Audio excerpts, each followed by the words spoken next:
Welcome to the Maybe Baby Diaries Podcast. I'm your host, Mariah Montgomery. Here we'll discuss all things infertility like heartbreak, joy, growth, loss, and the wild, crazy journey that it is. Let's bring awareness, education, and understanding to the table. You aren't alone. Together, we've got this. Welcome back to another episode of the Maybe Baby Diaries Podcast.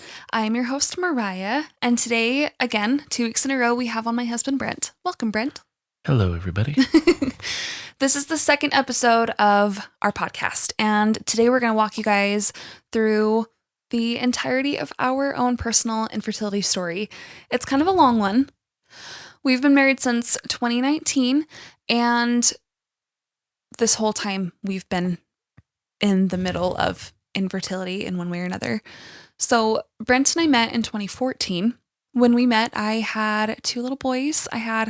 My oldest at the time was almost 2, and then my youngest was about 7-8 months. I think it was 6. Yeah. 6 months. Mm-hmm. So they're 15 months apart. They're super close. Brent and I met. We hit it off pretty quickly. And then we spent the next, from 2014 to 2019, dating, really getting to know each other. We always knew that we wanted kids of our own. That was never off the table. We always knew that we were going to get married, settle into married life, and then we were going to add in more kids. The funny, I don't want kids right away, right when we get married, turned into being 4 years. Yeah. On accident. On accident. It's okay though. Because we kind of just wanted to enjoy being married since the kids were older. Yeah. They were a little bit older by the time we got married. Being married and not having a child right away. Yeah. Even though we did nothing to prevent it happening, it just never happened. So we got married. Never happened fully. Yeah.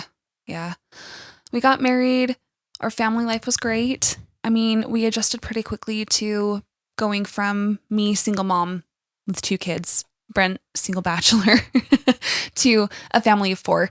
And we kind of fell into our rhythm really quickly. September 2019, so just a few months after we were married, I kind of was feeling a little bit off. And at this point, I hadn't taken any pregnancy tests since we'd been married. It wasn't something we were really worried about. We weren't really preventing, but I was kind of in tune enough with my body to know when I was ovulating and when I wasn't ovulating. And we weren't worried. Yeah. We weren't even a little bit concerned. So I took a pregnancy test and I had the faintest positive on there. And I just remembered being like, oh crap. This is real. Oh man. And it was so faint that Brent couldn't even see it. Well, I'm colorblind. And those stupid things are always in colors. I know. So I found out on Friday. And then Saturday I was a mess because at the time my blood pressure was pretty uncontrolled. I wasn't taking care of my body even a little bit. I had hypertension issues for the last few years before this. And I was really worried about having a baby and not being a good host for a growing baby. And Sunday happened. I was still trying to wrap my mind around it. I hadn't taken another pregnancy test. I was going to wait until Monday. I wanted to just kind of wrap my mind around being pregnant sooner than we had anticipated. And then Monday came and I woke up in the morning and I started getting really bad cramps and I was like, oh, okay, that's weird. But I knew, you can have cramps, you can still lightly bleed and everything. And then within 30 minutes of getting cramps, it was just so much blood, more blood than I think I'd ever had, after a period. And I was like, oh no, I don't feel like this is how this is supposed to be going. Biologically, this doesn't feel correct to me. Doesn't feel normal. And I was kind of naive at the point. I didn't think that a miscarriage was something that I could be dealing with. Yeah.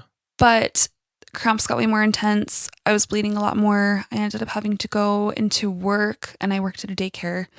And I was trying to take care of the kids and I couldn't. And I was just sitting on the floor crying. And I was like, I am in so much pain. And my boss and friend was like, you can go home the rest of the day. Go enjoy your day. Go, just go breathe. I had a photo shoot that night. And I still was really, really, really crampy. And I was not feeling okay. And I was still bleeding pretty heavy. And I went to the photo shoot, got back. I think at that point I was like, I think I'm having a miscarriage. And it was really hard to deal with because at that point we weren't planning on getting pregnant. No. We weren't planning on having a baby that soon, quote unquote. No, I think the goal was try to get out of the apartment into a house. Yeah, we were living in my apartment that I had before we got married, and we had wanted to be saving up and get ready, for everything. And yeah, so we were just really like caught off guard by that. The next day, confirmed miscarriage. And I think when I was sitting, oh my gosh, it was an awful appointment. I was poked 3 times to try to get a blood draw. It was awful. I came home and I was alone because Brent he was helping my family with some things, and I was just sitting on the bed and I was just like sobbing, and I was like, I cannot believe that my body just did this. I've had 2 kids before. Like, this doesn't make sense to me. This shouldn't be what I'm dealing with. Brent came home, asked if I was okay, asked what happened, and I said I had a miscarriage, and I just felt so bad telling you that because we hadn't been planning on it, but I don't think I had realized until that moment how badly I had actually wanted a baby with you until that brief little reality was totally gone. So I took a couple days to fully kind of like feel like I was myself. I didn't have to go back and have a D&C because it was so early. And I think something switched as soon as I realized that I wasn't pregnant when I had just realized that I was pregnant so quickly right after. And I was like, I really want a baby. I want a baby right now. Yeah. And we kind of switched gears a little bit. I started doing research into how to fully track your ovulation, how to do all the things. And we started looking into houses a little bit more at that point. So the baby thing kind of went on the back burner, but I secretly was trying to get pregnant every month. Because I was like, we're going to have a baby. So a couple weeks went by after the miscarriage, and I posted on Facebook saying that we had a really early miscarriage and I was really sad, and I, just kind of throwing it out into the void of Facebook that we were going through this loss, and I don't know totally what I was doing by sharing. I don't know if I just needed like the therapy of putting it out there and having some validation back, or if I was trying to help people realize that they're not alone. But this amazing thing happened by posting when within a couple hours of posting, my inbox was flooded with messages of people that had had an early miscarriage and didn't know that they could talk about it. And we're grateful that we had been in a space where we were willing to talk about it in whatever form. At the time I was, whatever my goal was, I don't really totally know. I think I was still in the grief. I think you had a bit of both. Yeah. A little therapy, but trying to help people. Yeah. So it was really sad. Yeah. It was really sad. But it felt really validating having all of those messages come right back and kind of like seeing that there's kind of a purpose in the pain at the time and that I could help other people. And I connected with a lot of Facebook friends I really truly had no idea had struggled with a miscarriage and loss. So after that point, I decided that I was going to be a lot more open about miscarriage. And I wish I could go back and tell myself like how crazy our journey ended up being, because I thought for sure we'd get pregnant pretty soon after. All the research that I had read said, like you have a miscarriage and your body kind of resets itself, and a lot of people fall pregnant quickly after that. We're not normal though. No, I learned that a couple months after when we don't do things conventionally. Why would we? I don't know. Yeah. So we bought a house. Yes. COVID happened. Yes. I was still going crazy with at this point, I had started going crazy. I had no idea that you were going crazy with research. Oh, I was. Because I had so many house projects. Yeah. That Which I was I'm in my own world. Yeah. I think I would have made you crazy with how crazy I was getting because we got to a moment there where later on, after I think every conversation revolved around fertility issues. It did. I was in like the maverick stage. Like, I'm going to fix this. I'm going to solve this problem. I mean, we haven't gotten pregnant yet. Like, there's got to be a reason for it. And I was like, oh my gosh. Yeah. Stop. Yeah. I will admit I became really obsessive because I needed my miscarriage to make sense. I needed it to make sense why, 6 months after miscarriage, we still hadn't gotten pregnant. Yeah. I started going to what was she? I went to hormone specialist. Yeah, I went to 2 different providers at this point. I went with one that was a hormone specialist, And then I went with another person that was like a midwife that on her website said that she specialized in infertility and helping women get pregnant. Yeah. My midwife appointment, and I have a very special place in my heart for midwives, but it was not what I was expecting. It was take these pills, take these supplements, and in 3 months, I bet we'll be seeing you back here and we'll be getting ready to have a baby. Yeah, well, the hormone specialist wasn't much better. No, unfortunately, She actually probably injured some chances of getting pregnant with progesterone. Yes. And how much she prescribed to you and told you all the benefits of it, and then come to find out that the benefits of progesterone are only when you're trying to get pregnant. At a certain window of time. And stay pregnant, not loading your system full with the amount that she was pumping in there for months. Yeah. Yeah. It acts as a birth control. In a sense, if you take it in the amounts that you were, and we didn't know that. No, we had no idea. And my research didn't really tell me that. Everything that I read online was, progesterone can absolutely help support a pregnancy. If you're low on progesterone, that can be detrimental to a pregnancy. And I was like, oh my gosh, that made sense to me. That made so much sense to me. And I kind of blamed my miscarriage on, I must have been low on progesterone. Yeah. And backing up a little bit before this, for years before, I had gone to a hormone specialist who had said all the same things, like, oh yeah, you're low on progesterone, you're low on vitamin D. And I am low on vitamin D. We're in Utah. Everybody's low on vitamin D in Utah. For me. No, you're great. I'm fine. So that made sense to me. So I didn't really question it. And I am a little bit upset with myself still all these years later that I didn't question it.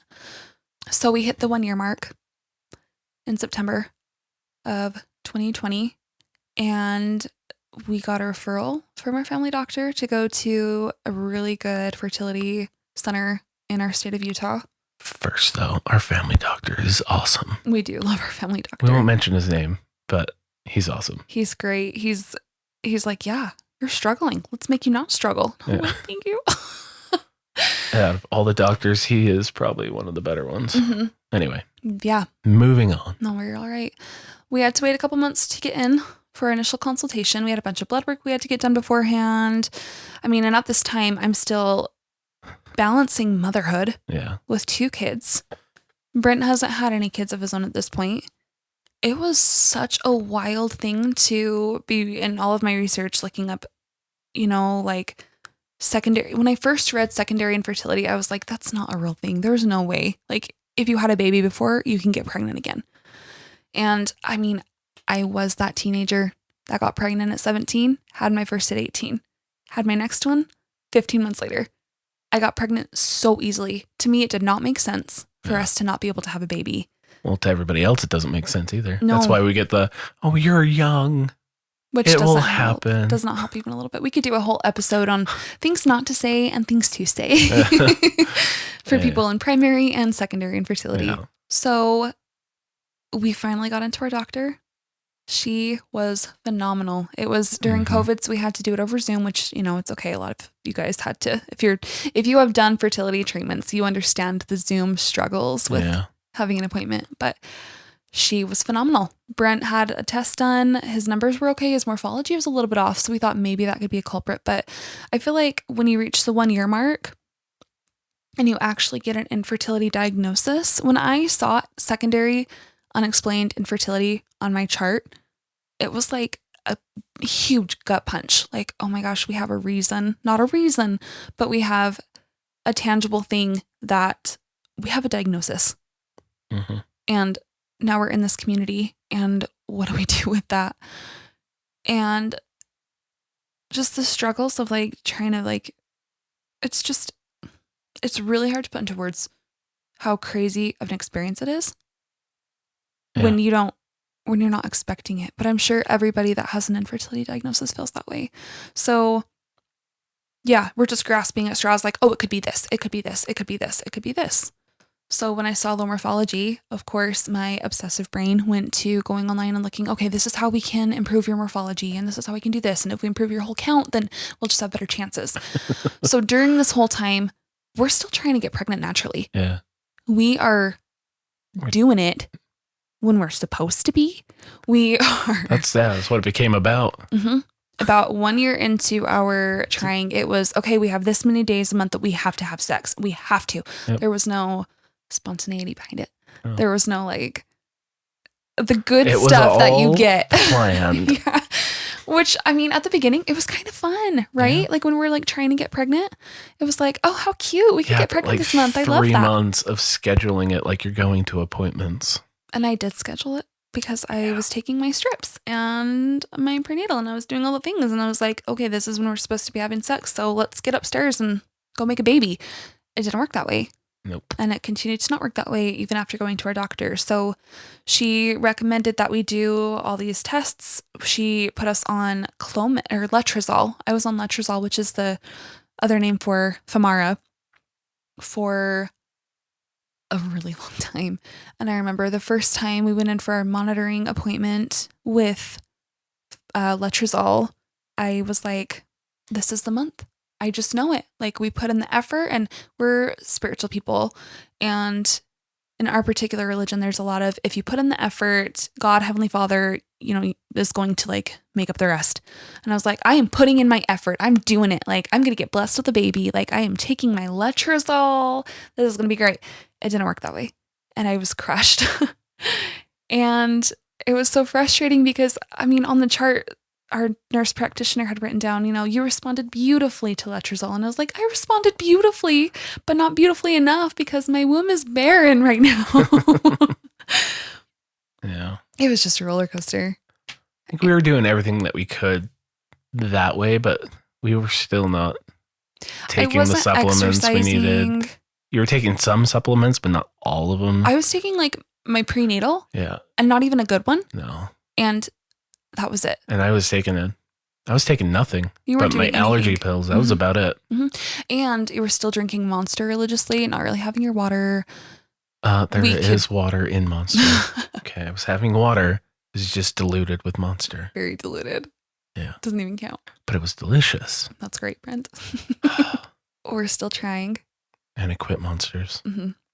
And a couple months after we went to this clinic, I posted online again that our miscarriage story had turned into a unexplained secondary infertility story. And again, just all of these messages from all of these people that had secondary infertility, primary infertility, unexplained infertility, all of the infertility boxes, people were reaching out to me. And when I posted, I was so nervous because I hadn't seen anybody post anything about dealing with infertility. I remember being like, oh my gosh, I don't look like I'm like looking for attention and I don't want to make anybody uncomfortable by sharing this really vulnerable part of my marriage, with the world. Like it was really scary to post online, but there was just something in the back of my head that said, just do it, like that was me. Brent was the person in the back of my head. He lives back there, but I'm really glad that I did. Yeah. I'm really, really, really glad that I did. I mean, I think I knew of one other person that I had considered a friend that had infertility struggles at that point, and I know that IVF had worked for them. So that was it though. That was just the one person that I really knew that was going through it. So I posted. And again, like I said, messages flooding me and people reaching out and people texting and asking what we had been trying, what are we doing, where are we in our journey? And again, I just decided, you know what, if I'm going to be going through this, I'm going to share. I feel like I had a responsibility to share because I hadn't really seen anything up to that point about it. So we shared. And we started sharing everything. And it was really scary to be that vulnerable online when it was becoming a really hard emotional process. I mean, people saw us with 2 kids and we look like a perfect, complete family. I mean, our kids are older. People don't know the backstory of Brent adopting our boys and that they're not, biologically his. I mean, they're his in every way that matters, but we don't have any biological children together. And that's something that we've wanted since we were dating. And to post about something that's not really talked about was really, like I said, it was really scary. Well, yeah, because you don't want the the people judging you because you do have kids. Yeah. Like, well, why are you taking away resources from other people who don't have kids? Mm-hmm. I mean, we've gotten that before. We have, and we've gotten the just relax. It'll happen, which I'm sure every single person has heard that has been dealing with infertility at least 10 times. I know. And usually it's said with love, but it doesn't help at all. No. People would say, you're young, it will happen. When you're not expecting it, it will happen. When you're not trying, it'll happen. Go away for a weekend. Yeah. Leave the kids at home. You don't think we've tried that, woman? We had. We had tried everything. We had literally every single thing that you can think of, we had tried at that point. Even though all of that is said generally with the best intentions, it's just not helpful. Because you're like, yeah, I know. I've tried that. The one that hurt the most, I think, at that point, before we started technical treatment, when we were just doing letrozole, was just have faith it'll happen. Yeah. And it's like, how much faith can you... So that hurt because I felt like I was having faith. I mean, I was doing everything that I could. So we decided to try an IUI. And we were both so positive it was going to work. Yeah. We were getting ready. We were doing our monitoring appointments, blood work, everything. Our clinic was pretty... specimen collections from me. Yeah, to make sure that we were good. And that is one of the most awkward things that you can do. It really is. I'm sorry. Well, it's not as awkward as you laying on a table with your legs up in stirrups, but me, I have to take this brown paper bag, walk to this room by myself, close the door. There's a leather couch. You can turn down the lights to set the mood. But you can hear everybody talking. You can hear everybody walking past. I know. I'm sorry. And you have to give the sample and you put the lid on. And as soon as you put it in a little container and shut the door, the other side opens up. So they're just waiting there. They have to for the sample. I know they are, but that doesn't help. I wonder if they're listening in. Because I hope not. That's what I thought the whole time as I was trying to do it. So sometimes it took an hour. Poor guy. To give a sample. It was bad. It was not a good time. But where were we? It's okay. Side tangent. Samples are stressful. Oh, IUI. Yeah. That's it. So we had to give plenty of samples for IUI. Mm-hmm. And IUI should work 100% all the time. Everything should work. Because you think you're taking my stuff and you're just putting it directly where it should be going already, bypassing all of the other stuff. So it should work. But how many times we do it? We did 3 IUIs. 3 IUIs? And 1 timed intercourse cycle. 3 IUIs. And yeah, so... Okay, so how many times did we do it?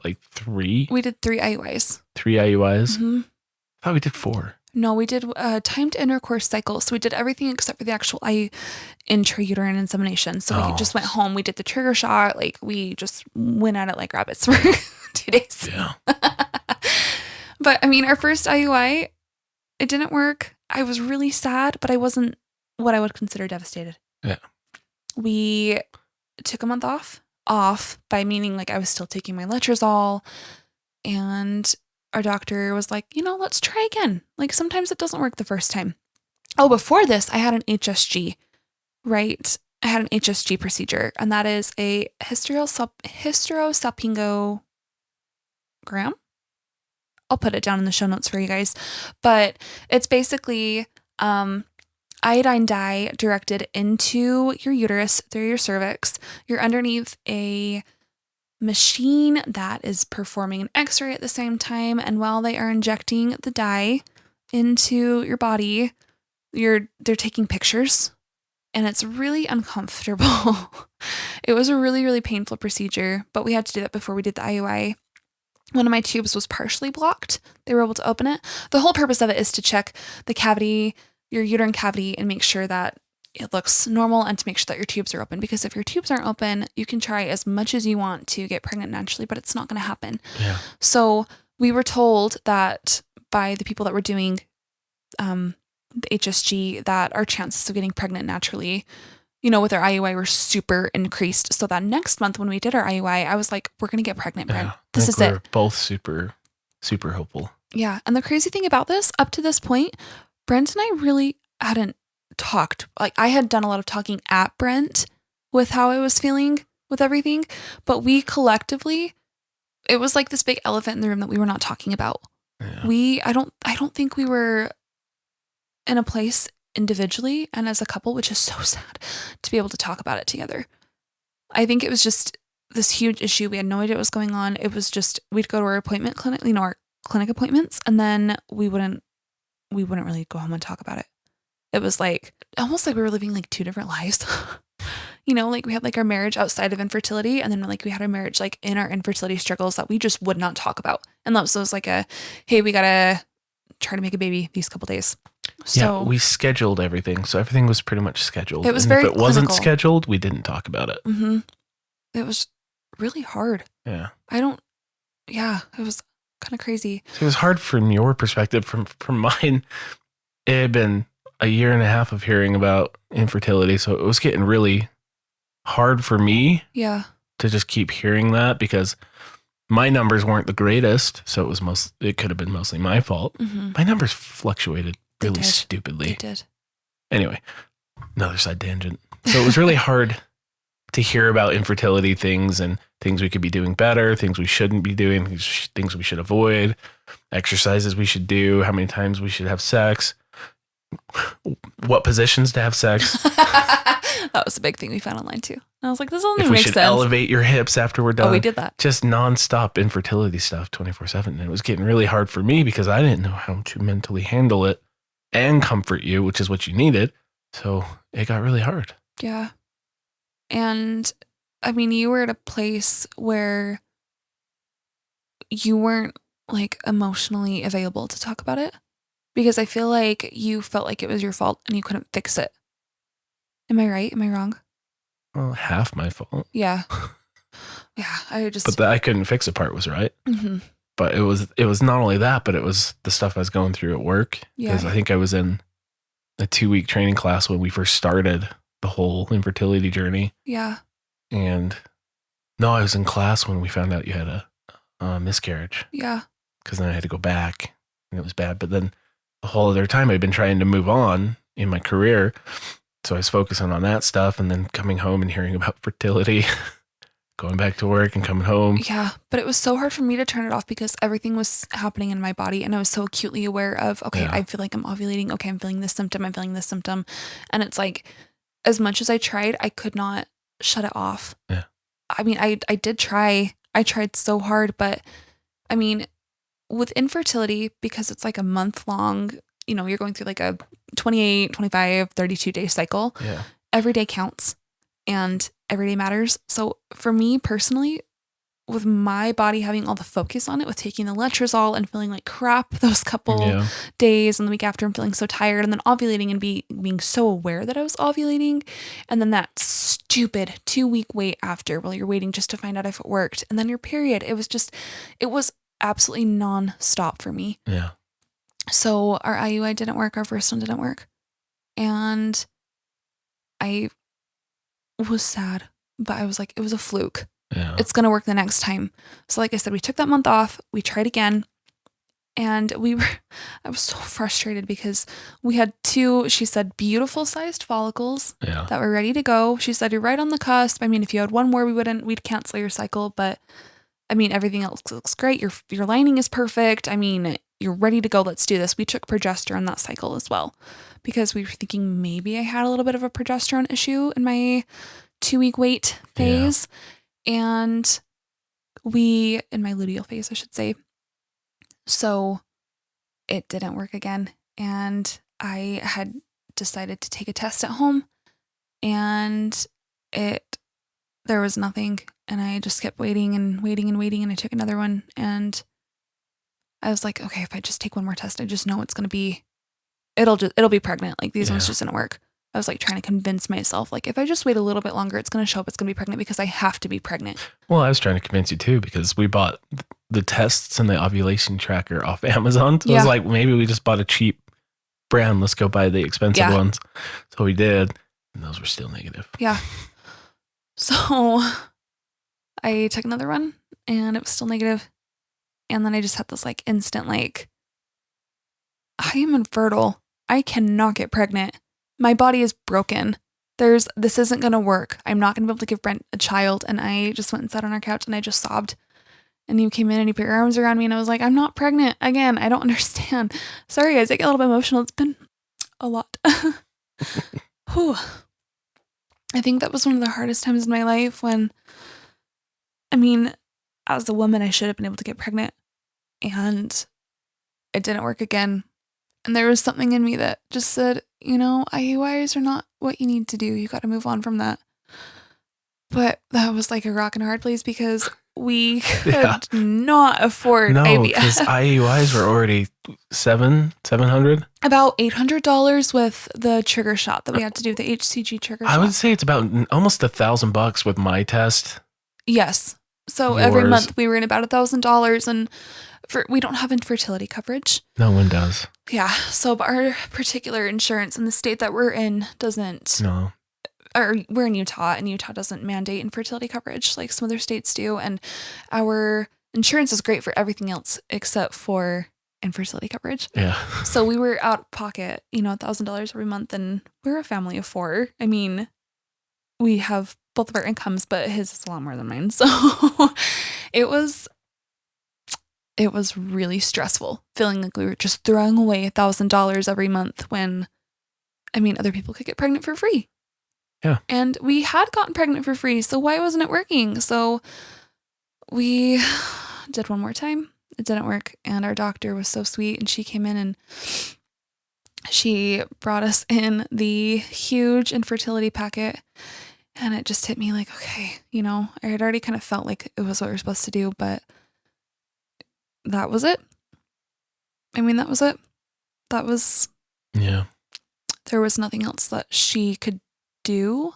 No. So as soon as we saw that we had to do IVF was the next step, since we saw that. Mm-hmm. We did try one more time with that timed intercourse cycle with, just because you had the leftover letrozole. Mm-hmm. So we did another, the letrozole cycle, the monitoring, the trigger shot, and then we went home and it didn't work again. And that was like my final confirmation. Like, okay, that was like our Hail Mary. Like, we're just going to try this one more time. Yeah, because we fasted, we prayed. We did everything that we could. Absolutely everything. We invited our family to pray over us, and it didn't work. It was really, really hard. And it was so hard to want a baby so badly, so incredibly deeply. I wanted this other little person, and I still have these 2 amazing kids that I was so grateful for. And they and Brent, they're my entire world, but we just have had this missing piece. And knowing that IVF was our way that we had to get them it felt impossible. It felt beyond impossible. So Brent and I talked about it, and we decided to stop taking letrozole. Yeah.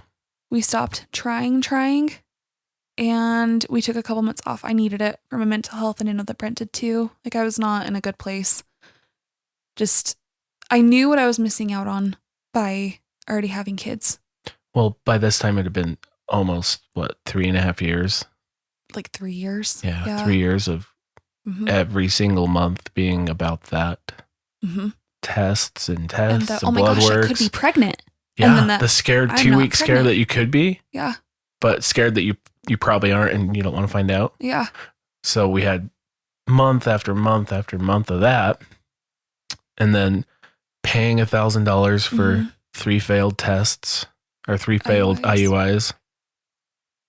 Just going from there to IVF was like impossible. It felt impossible. And I even considered for a brief minute, like, are we even supposed to have kids? Yeah. Or like, I will come to terms with it if our 2 boys are the only ones that we're supposed to have. And it'll just, I knew that I would eventually get there, but the hurt was so deep and that longing was so intense. I couldn't quite give up on it yet. So took a couple months off. Yeah. Made another appointment with our doctor in August. And I said, I think we're ready to try another IUI. Because again, we just couldn't figure out how to pay for IVF. There were lending options available to us. There were other things, but we just had to get 2 cars like 6-7 months before that. So the idea of like adding another loan on top of our loans that we already had was like, oh, we can't do that either. A house. Yeah. Like, we had our house payment, we had our solar panel payment. At a time where people were sent home from work. So your line of work was hard to do. Yeah. Because of the pandemic. And I mean, at that point, we were still feeling the repercussions of the pandemic, yeah. but our economy was so awful. Yeah. So Everything was so expensive. yes, And we virtually had your income, Mhm. but because of COVID, it was significantly diminished. Mhm. And we had my income. Supporting a family of 4. Yeah. And a house and 2 cars. Mm-hmm. So IVF was just like the holy grail. It doesn't exist. We can't do it. But we knew that we needed to add this baby to our family. So we're like, you know what? Let's really pray about it. Let's really fast. Let's start getting healthy, and let's do one more IUI. Mm-hmm. So we started. I upped my water intake. I think that was the first thing that I did in August. Too. And I started doing like a gallon of water a day. I read it starts with the egg. And I did the advanced plan on there because at that point, we had been trying for years and nothing had worked. So my supplement list was intense. I had Brent start on it, and I'm so grateful that you were willing to do it. That was huge to me. It felt like we were finally like, okay, we're coming together as a team. And at this point, we were in a much better place with being able to actually talk about things. It took a lot of hard work on our parts, but I mean, we were able to like actually be vulnerable with each other and be able to like realize, we're going through this really intense, shitty thing, and we're gonna talk about it, and we're gonna figure it out together. And we were more of a team and not just us like working at each other, if that makes sense. So we told our doctor, let's plan for October. Like, we're gonna work the next couple months to just like really up our everything and to get like really healthy. I was working out. I was eating really clean and organic. We switched like all of our cleaning products over except for maybe like 2 of them.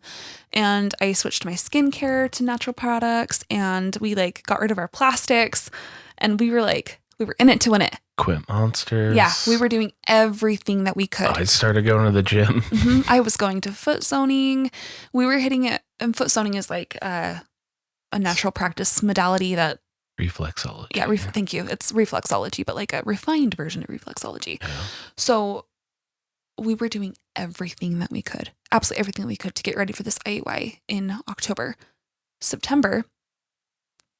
This last September, so September 2022, we went to the Utah Infertility Resource Center conference, and I had been like watching like things posted about it for a few weeks before that, and I saw that they were going to have a half-off IVF cycle that was going to be auctioned off, or not auctioned off, I'm sorry, it was going to be raffled off. Yeah. And in order to get more raffle tickets, you could buy them and donate to Utah Infertility Resource Center.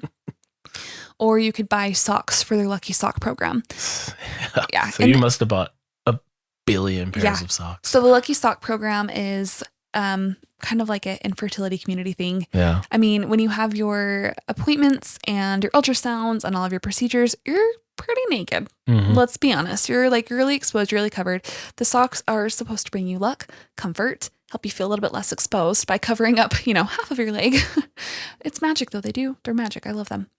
So it's a really cool program that they run with a lot of the clinics that are around here. And we bought, I'm trying to remember, I brought 2 huge bags. We brought 2 huge bags with us to this conference because I was like, if we are meant to have a baby, I'm going to win this. And if we're meant to do IVF, I'm going to win this. And this is how we're going to get our baby. And I'm going to give myself the best chance that I can. So we show up like 30 minutes before it actually starts because I also wanted a swag bag. No big deal. I was like, we're also going to get swag bags, guys, because we went with some family. And we all got swag bags. We all had our socks. We started putting our socks, we handed the socks over. We got all of our raffle tickets. We started writing their names on it. And I think we had a huge stack of raffle tickets. And we put them in with 2 different clinics. And we had to wait the entirety of the conference to find out if we had won. But the conference itself was actually really great. I mean, we had a lot of education things. We had a really wonderful speaker, Dr. Julie Hanks, come and talk to us about, healthy boundaries and how to validate your own infertility struggles. And it was a really, really good conference. I was really happy that we went, obviously. But during this time, we were still buying more raffle tickets because we were like, this is it. We've got to make it happen. We'd go to a class and I would go, I got to go to the bathroom. So I go to the bathroom and I'd buy more tickets. Yeah. We were in it to win it. And our family was doing the same thing. And we were buying them tickets and they were buying us tickets. And we were like, we're going to win this, guys. Yeah. So we essentially stacked the deck. We did, and I'm not even upset about it because we donated a lot of money. Yeah, we did. Which it's an awesome program. Yeah. I mean, what they do is phenomenal work. So they had 2 clinics. The first clinic had 1 half off IVF cycle. And they called the girl's name and I was like, oh, I'm not going to get it. And I instantly was like, oh, I was recording at that time on my phone. Mm-hmm. And when our name didn't called first, I instantly stopped recording. I know, and I'm so mad at you. I still hold this grudge forever. Me too. So the next clinic box was shaking up, and I was like, oh man, they're shaking it. There goes all our tickets down to the bottom. And they were shaking it. And then our family member's name was called, and I just started sobbing because I was so excited for them. I was so happy. And then I just was kind of like, it's okay. It's not going to work. I'm okay with it. I'm choosing to be okay with whatever happens. And right after I said that, I heard Mariah Montgomery, and I just was already crying. So then I'm crying even more. And I go up there, and our entire table is just crying, all of our family together. Yeah. And I get up there and I'm just hugging her and I'm like, thank you so much. Cause I knew as soon as she said my name, this is our chance to get our baby. This is it. Mm-hmm. So we came back to the table and I just looked at you and I was like, we're going to be able to have our baby. And that was probably top 10 happiest moments of our life. Winning a raffle for half off IVF, because this has been such an intense journey to get to that point. Yeah. A point that we knew that we needed to be at. And we were finally there. And it was so crazy. We called Brent's parents. We called my parents. We told them. I don't think they fully understood how awesome and phenomenal this was. My sister did. She knew because she's been my rock during this whole situation. But it was amazing. Yeah. It was amazing. And the crazy thing was, it was almost the 3-year anniversary. It was right about the 3-year anniversary from my miscarriage. So it just kind of felt okay, we're doing this. We're going to hopefully end this chapter. Yeah. So that was Saturday. I called the clinic Monday and I made our first appointment. And we're like, well, we have this half off amount, so now we've got to come up with the rest. And we worked our actual butts off the next couple months to save up this other half of the money and all the money that we're going to need for the medication and everything. So we had our appointment. She gave us our percentages, which were really, really good percentages for, my age and our first IVF cycle and everything. Yeah. And I was like, okay, we're going to be able to get our baby. We're going to be able to do this. So I started doing things even harder. Yeah, I think I upped the supplements I was taking as well. Mm-hmm. And we were pretty religious about taking them. I mean, we missed a couple days throughout the whole process. I didn't. I don't think we missed a single day the first month or two. No, we did really good. It was just around the holidays and stuff that things started to get hard. So we had our appointments. I knew that I was going to start scheduling acupuncture when I got a little bit closer to her cycle, and we started doing everything that we could. And I had told our doctor, I'd love to do our retrieval in February if possible and then be pregnant in March. And that didn't quite work out how we wanted it to, which was okay. I feel like it's worked out the way that it needed to. Yeah. So beginning of this year happened, January 2023. We are kicking butt with everything. We are getting ready to go. Yeah, and I was taking a ton of supplements, a mouthful, and I had started taking Clomid. I don't know what the name brand of that is. It was actually Clomid. Oh, it is? Is that why it was so much money? Yes. Wow. You had to buy the not generic. Yeah, so I had started taking Clomid because I went to a urologist. A fertility urologist. With our first clinic. Yeah, and she prescribed me to start taking Clomid, and I did. And I took that for months before we won the half off, but then I just started taking it more religiously.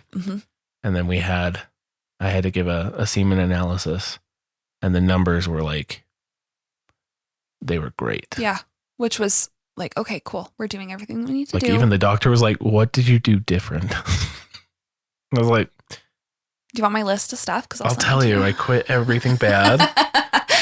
Started eating vegetables. Yeah. I hate vegetables. You're doing good, babe. I ate vegetables. I took vegetables in powder form. And I took Clomid. And I'm not saying Clomid was the reason, but I think it was a culmination of all the supplements, the exercising, the not intaking monsters, which is was really hard because those were so good. And I was like a heroin addict coming off of it. Oh, wow. Yeah, it was bad. When I drank a lot. I would probably have 2 a day. Oh my goodness. Yeah. Can't with you. Sorry, Mom. I know, seriously. Anyway, so my numbers were awesome. So we went into this whole thing that we're going to be doing with a little bit more hopefulness on my part because my numbers were now good. Yeah. Oh, yeah. So, I think we both felt like this is it. yeah. I mean, this could really happen for us. So we were at a much better place with our relationship with infertility at this point. We were talking about it a lot more. And I mean, around that time is when I was really like, we're going to do a podcast. We're going to, we've been blessed so much throughout this journey. I mean, we had our half off. We had an amazing donation anonymously onto our account that helped us get that final push of the money that we needed to be able to afford IVF. And that was the biggest blessing that we had ever had. And I mean, just for somebody to be that wonderful and kind to anonymously donate to us. And I mean, I don't know if we know the person. I don't know if we don't know the person. I mean, just the generosity, you know? We had a fundraiser before that to get some of the money that we needed, and we had people donate time, talents, resources. So many things for us to be able to get to this point in our journey to hopefully be closing that part of our chapter. And I mean, we were doing everything that we could. We were ready. Like at this, I started acupuncture religiously. I was still doing my foot zoning. We were doing everything that we needed to do. We went in for some blood work, and on my cycle day 1 I had to call, and then we had to go cycle day 3 to do blood work like the month before we started IVF. So I believe that was February 2023. We did that. Everything looked great. Is that when we did the genetic screening for us? Yes. So we also chose to I had to give blood at the same time. And I had to do the spit sample because my vein closed up. I've got really crappy veins. I just have deep veins and the fear of needles. Mm-hmm. So yeah, we went in for that day 3. We did our genetic testing. We chose to do that because we felt like we were spending all this time, all this money, all of this hope behind having a baby, that we wanted to give ourselves the absolute best chance that we possibly could to bring a baby home to our family and to be able to be a family of 5 and be able to finally have a baby together that we wanted so bad. And let's see what happened after that. I was put on estradiol, which was awful. It messed with my stomach. It made me have manic moments and then really, really depressed moments. There was absolutely no in between. It was just one or the other. So I was on that for, I want to say 2 weeks to get my cycle normal. It was about 2 weeks. Not normal, but to help me not ovulate early or anything and get all my follicles ready to go. So we ordered a medication that was really expensive. That was the coolest thing ever, having that delivered and being like, yeah, man, we're going to do this IVF cycle. Yeah. So we were all ready to go. We started our stimulation medications to get all of my follicles to, all the ones that were ready to grow and mature and to give us the best chance of having a really good sized egg retrieval.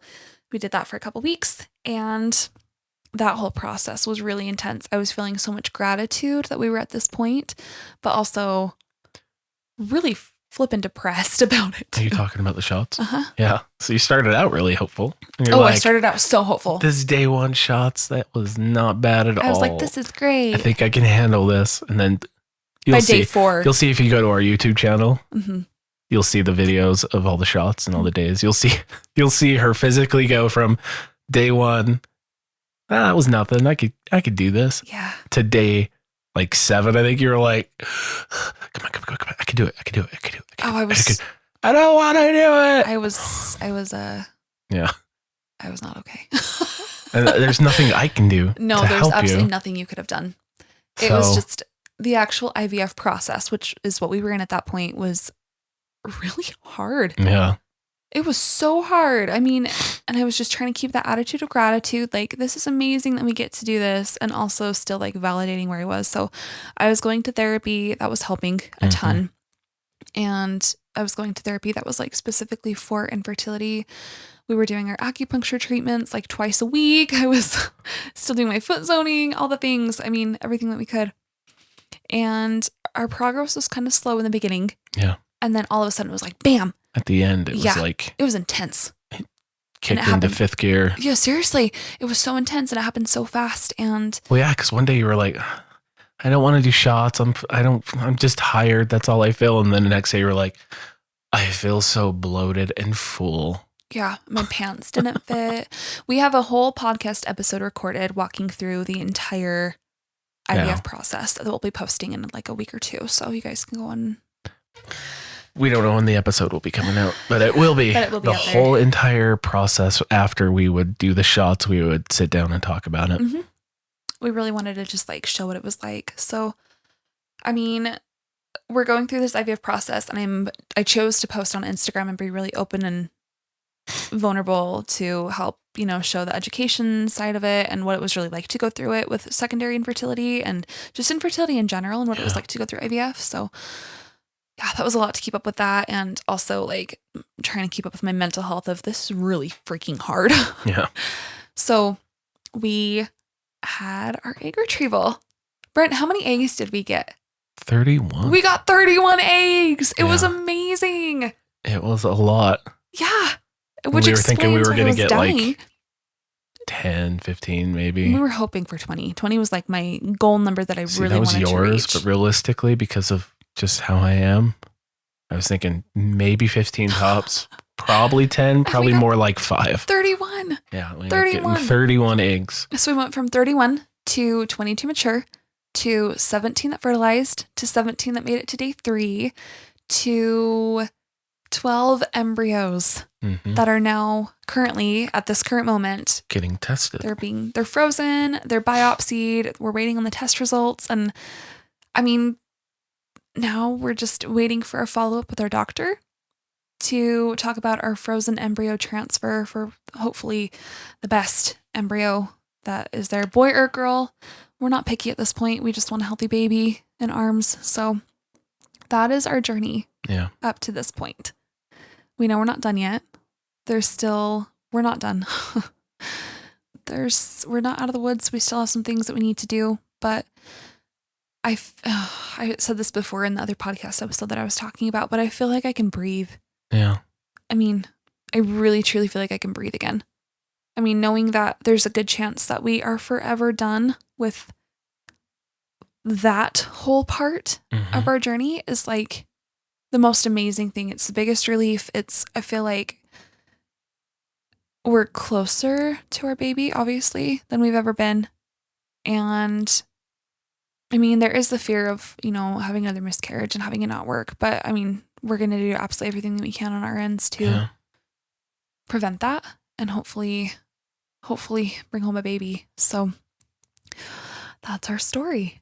Yeah. Up to this point. Secondary infertility has been a huge thing. Unexplained infertility has been a huge thing. I mean, finding a place for advocacy work in the infertility field has been a huge thing for me because I've wanted I wish things had been different for me when I first started. I wish that I would have known about these resources. I wish that I would have been more aware of the support that's out there. And I wish I would have, right at the beginning, been a little bit more comfortable talking about it. Well, I don't think anybody really knew that it was so widespread. Yeah. So the numbers were 1 in 8 before. Now they're 1 in 6. And now it's 1 in 6. So, I mean, 1 in 8 before was staggering to me. That was crazy. That felt like such a huge, like, oh my gosh, this is so many people that I know that are silently going through this. And now with it being 1 in 6, I mean, that makes me feel really good that we're doing a podcast even more. Like, I feel like we're out here doing good work, hopefully. I am extremely grateful that we are done with needles for now. For now. For me, I'm done with needles forever.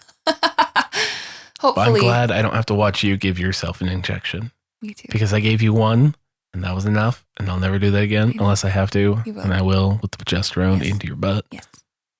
But I am grateful that the majority of it is done and that it turned out so good. And we got such good numbers. Yeah. I mean, we're still, like I said, waiting for those genetic results, but our embryologist was really, really like hopeful that we would bring home a baby at some point. We'll bring home a baby. So I know things can always change, but I'm just trying to hold on to that optimism and yeah. Well, I think that's everything. Yeah. You guys, thank you so much for sitting with us and listening to our really long story.